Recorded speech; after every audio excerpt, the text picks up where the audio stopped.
जमशेदजी टाटा भारत के प्रसिद्ध उद्योगपति तथा औद्योगिक घराना टाटा समूह के संस्थापक थे।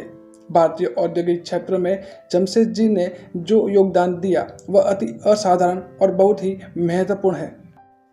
जब सिर्फ यूरोपीय विशेष तौर पर अंग्रेज ही उद्योग स्थापित करने में कुशल समझे जाते थे, जमशेदजी ने भारत में औद्योगिक विकास का मार्ग प्रशस्त किया था। टाटा साम्राज्य के संस्थापक जमशेदजी द्वारा किए गए कार्य आज भी लोगों को प्रोत्साहित करते हैं। उनके अंदर भविष्य को भांपने की अद्भुत क्षमता थी। इनके प्रारंभिक जीवन की बात की जाए तो जमशेदजी नुसीरवानजी टाटा का जन्म 3 मार्च 1839 को दक्षिण गुजरात के नवसारी में एक फारसी परिवार में हुआ। उनके पिता का नाम नुसीरवानजी तथा माता का नाम जीवनबाई टाटा था। उनके पिता अपने खानदान में अपना व्यवसाय करने वाले पहले व्यक्ति थे। मात्र 14 वर्ष की आयु में ही जमशेदजी अपने पिता के साथ बम्बई आ गए और व्यवसाय के कदम रखा। छोटी उम्र में ही उन्होंने अपने पिता का साथ देना शुरू कर दिया था। जब वे 17 साल के थे तब उन्होंने मुंबई के एल्फिंस्टन कॉलेज में प्रवेश लिया और 2 वर्ष के बाद 1858 में ग्रीन स्कॉलर यानी स्नातक की डिग्री के रूप में उत्तीर्ण किया और पिता के व्यवसाय में पूरी तरह लग गए। इसके पश्चात इनका विवाह हीराबाई दबो के साथ करा दिया गया। व्यापार के संबंध में जमशेदजी ने इंग्लैंड, अमेरिका, यूरोप और अन्य देशों की यात्रा की, जिससे उनके व्यापार संबंधित ज्ञान और सूझबूझ में वृद्धि हुई। इन यात्राओं से उनको यह अनुभव हो गया कि ब्रिटिश आधिपत्य वाले कपड़ा उद्योग में भारतीय कंपनी भी सफल हो सकती है।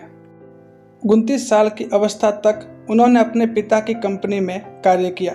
फिर के बाद सन 1868 में 21,000 की पूंजी लगाकर एक व्यापारिक प्रतिष्ठान स्थापित किया। सन 1869 में उन्होंने एक दिवालिया तेल मिल खरीदा और उसे एक कॉटन मिल में तब्दील कर उसका नाम अलेक्जेंडर मिल रख दिया। लगभग 2 साल बाद जमशेदजी ने इस मिल को ठीक ठाक मुनाफे के साथ बेच दिया और इसी रुपयों से उन्होंने सन 1874 में नागपुर में एक कॉटन मिल स्थापित की। इन्होंने इस मिल का नाम बाद में इम्प्रेस मिल कर दिया जब महारानी विक्टोरिया को भारत की रानी का खिताब दिया गया। जमशेदजी एक ऐसे भविष्य दृष्टा थे जिन्होंने न सिर्फ देश में औद्योगिक विकास का मार्ग प्रशस्त किया बल्कि अपने कारखाने में काम करने वाले श्रमिकों के कल्याण का भी बहुत ध्यान रखा। श्रमिकों और मजदूरों के कल्याण के मामले में वे अपने समय से ही कई आगे थे। वे सफलताओं को कभी अपनी जागीरी नहीं समझते थे, बल्कि उनके लिए सफलता का मतलब उनकी भलाई भी थी जो उनके लिए काम करते थे।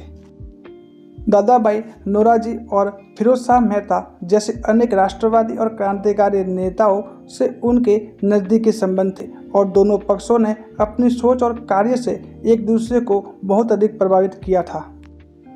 वे मानते थे कि आर्थिक स्वतंत्रता ही राजनीतिक स्वतंत्रता का आधार है। जमशेदजी के जीवन के बड़े लक्ष्यों में से थे कि एक स्टील कंपनी खोलना, एक विश्व प्रसिद्ध अध्ययन केंद्र स्थापित करना, एक अनूठा होटल खोलना और एक जल विद्युत परियोजना लगाना। हालांकि उनके जीवन काल में इनमें से सिर्फ एक ही सपना पूरा हो सका, होटल ताजमहल का सपना। बाकी की परियोजनाओं को उनकी आने वाले पीढ़ियों ने पूरा किया। होटल ताजमहल दिसंबर 1903 में 4 करोड़ 21 लाख रुपए के भारी खर्च से तैयार हुआ। उस समय यह भारत का एकमात्र होटल था जहां बिजली की व्यवस्था थी। इस होटल की स्थापना उनके राष्ट्रवादी सोच के कारण हुई। भारत में उन दिनों भारतीयों को बेहतरीन यूरोपियन होटलों में घुसने नहीं दिया जाता था। ताजमहल होटल का निर्माण कर उन्होंने इस दमनकारी नीति का करारा जवाब दिया था। देश के औद्योगिक विकास में योगदान। देश के औद्योगिक क्षेत्र में जमशेदजी का असाधारण योगदान है। इन्होंने भारत में औद्योगिक विकास की नींव उस समय डाली जब देश गुलामी की जंजीरों से जकड़ा हुआ था और उद्योग धंधे स्थापित करने में अंग्रेज ही कुशल समझे जाते थे।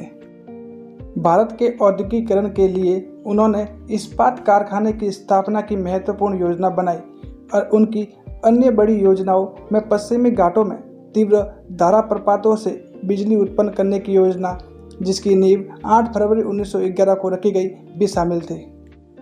इन विशाल योजनाओं की परिकल्पना के साथ साथ उन्होंने बम्बई में शानदार ताजमहल होटल खड़ा किया, जो उनके राष्ट्रवाद को दर्शाता है। एक सफल उद्योगपति और व्यवसायी होने के साथ साथ जमशेदजी बहुत ही उदार प्रवृत्ति के व्यक्ति थे। इसलिए उन्होंने अपने मिलों और उद्योगों में जो काम करने वाले मजदूरों और कारीगरों के लिए कई कल्याणकारी नीतियां भी लागू की। इसी उद्देश्य से उन्होंने उनके लिए पुस्तकालयों, पार्कों आदि की व्यवस्था के साथ साथ मुफ्त दवा आदि की सुविधा भी उन्हें प्रदान की। ताज होटल का निर्माण। भारत का प्रसिद्ध ताज होटल केवल मुंबई के ही नहीं बल्कि पूरे विश्व में प्रसिद्ध है। ताज होटल के बनने के पीछे एक बहुत ही रोचक कहानी छुपी हुई है। बात उन दिनों की है जब भारत आज़ाद नहीं हुआ था और सिनेमाघरों की शुरुआत हुई थी। पहली फिल्म मुंबई में लगी थी। जिस होटल में फिल्म लगी हुई थी उस होटल का नाम वॉटसन होटल था और वहां केवल ब्रिटिश को ही आमंत्रित गया था।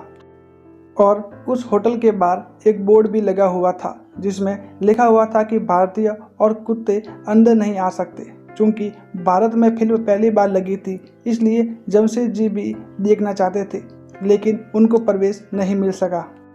शायद ये बात जमशेदजी को बहुत बुरी लगी और उन्होंने 2 साल के अंदर ही वॉटसन होटल की सुंदरता को पीछे छोड़ते हुए 1903 में ताज होटल का निर्माण करवाया। ताज होटल के बाहर एक बोर्ड लगवाया, उसमें लिखा था अंग्रेज और बिल्लियाँ अंदर नहीं आ सकते। ये इमारत बिजली की रोशनी वाली पहली इमारत थी। आज भी ताज होटल की सुंदरता संसार के सबसे सर्वश्रेष्ठ होटलों में की जाती है। जमशेदजी अपनी आशाओं के प्रतिकूल 65 वर्ष की अवस्था में 19 मई 1904 को इनका देहांत हो गया।